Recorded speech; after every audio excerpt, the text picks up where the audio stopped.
টিপু সুলতান শেষ নিঃশ্বাস পর্যন্ত ব্রিটিশদের বিরুদ্ধে যুদ্ধ করেছিলেন। তিনি বলেছিলেন, শেয়ালের মতো 100 বছর বেঁচে থাকার চেয়ে সিংহের মতো একদিন বেঁচে থাকা উত্তম। তার সাহস আজও আমাদের অনুপ্রাণিত করে। নেতাজি সুভাষচন্দ্র বসু নেতাজি সুভাষচন্দ্র বসু স্বাধীনতার জন্য আজাদ হিন্দ ফৌজ গঠন করেন। তিনি তার সেই বিখ্যাত আহ্বান, তোমরা আমাকে রক্ত দাও, আমি তোমাদের স্বাধীনতা দেব, আজও মানুষের হৃদয়ে স্বাধীনতার আগুন জ্বালিয়ে দেয়। মহাত্মা গান্ধী অহিংস আন্দোলনের মাধ্যমে গোটা জাতিকে ঐক্যবদ্ধ করেছিলেন।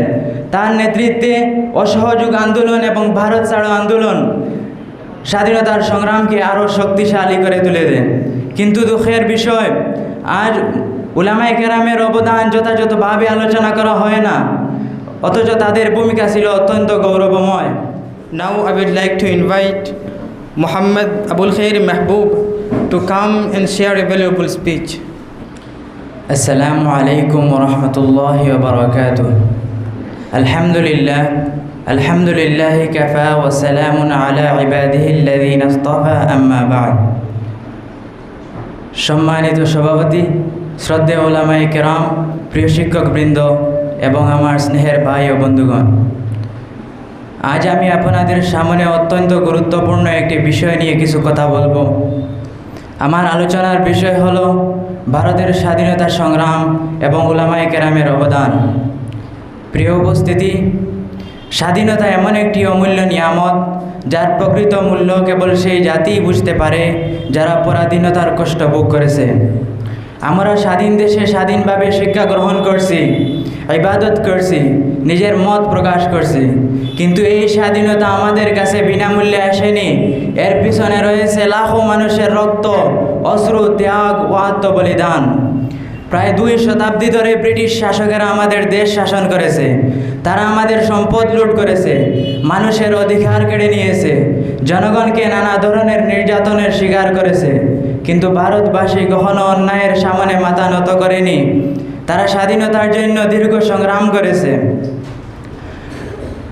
ইতিহাসে 1857 সালের প্রথম স্বাধীনতা যুদ্ধ ভারতের ইতিহাসে এক নতুন অধ্যায়ের সূচনা করে। এই আন্দোলনের মাধ্যমে স্বাধীনতার আগুন মানুষের হৃদয়ে জ্বলে ওঠে। এরপর একের পর এক বিপ্লব, আন্দোলন ও আত্মত্যাগের মধ্য দিয়ে স্বাধীনতার পথ প্রশস্ত হয়।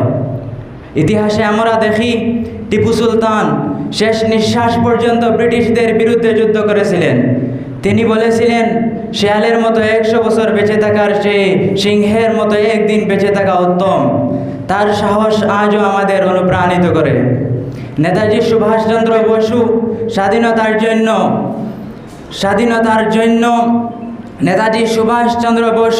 স্বাধীনতার জন্য আজাদ হিন্দ ফৌজ গঠন করেন। তিনি তার সেই বিখ্যাত আহ্বান, তোমরা আমাকে রক্ত দাও, আমি তোমাদের স্বাধীনতা দেব, আজও মানুষের হৃদয়ে স্বাধীনতার আগুন জ্বালিয়ে দেয়। মহাত্মা গান্ধী অহিংস আন্দোলনের মাধ্যমে গোটা জাতিকে ঐক্যবদ্ধ করেছিলেন। তার নেতৃত্বে অসহযোগ আন্দোলন এবং ভারত ছাড়ো আন্দোলন স্বাধীনতার সংগ্রামকে আরও শক্তিশালী করে তুলে দেয়। কিন্তু দুঃখের বিষয়, আজ উলামায়ে কেরামের অবদান যথাযথভাবে আলোচনা করা হয় না, অথচ তাদের ভূমিকা ছিল অত্যন্ত গৌরবময়। হযরত মৌলানা মাহমুদুল হাসান দেওবন্দি রহমতুল্লাহি আলাইহি স্বাধীনতার জন্য ব্রিটিশদের বিরুদ্ধে ঐতিহাসিক রেশমি রুমাল আন্দোলন পরিচালনা করেছিলেন। এই আন্দোলনের কারণে তাকে মাল্টার কারাগারে দীর্ঘদিন বন্দী থাকতে হয়, কিন্তু তিনি দেশের স্বাধীনতার স্বপ্ন ত্যাগ করেননি।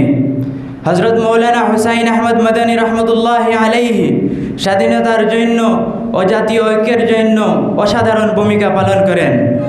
তিনি বহুবার কারাবরণ করেন এবং মুসলিম সকলকে একত্র হয়ে দেশ রক্ষার আহ্বান জানান।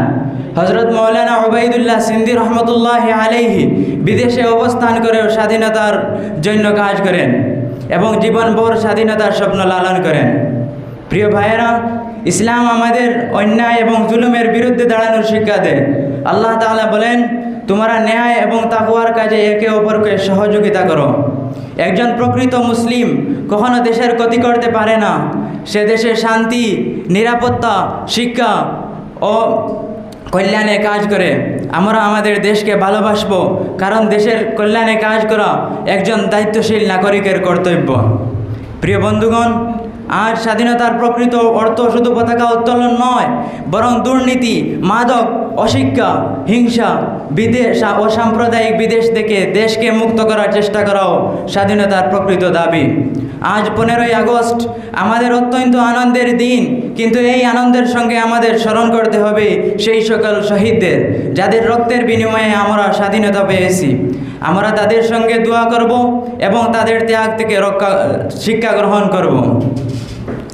আসুন আমরা প্রতিজ্ঞা করে আমরা সৎ মানুষ হব, দেশের আইন মেনে চলব এবং দেশের কল্যাণে নিজের সামর্থ্য অনুযায়ী কাজ করব এবং একজন আদর্শ মুসলিম ও আদর্শ ভারতীয় নাগরিক হিসেবে নিজেকে গড়ে তুলব। পরিশেষে মহান আল্লাহ তাআলার দরবারে দোয়া করি, হে আল্লাহ, আমাদের প্রিয় ভারতকে শান্তি, নিরাপত্তা ও সমৃদ্ধিতে ভরে দিন এবং ভারতের সকল মানুষকে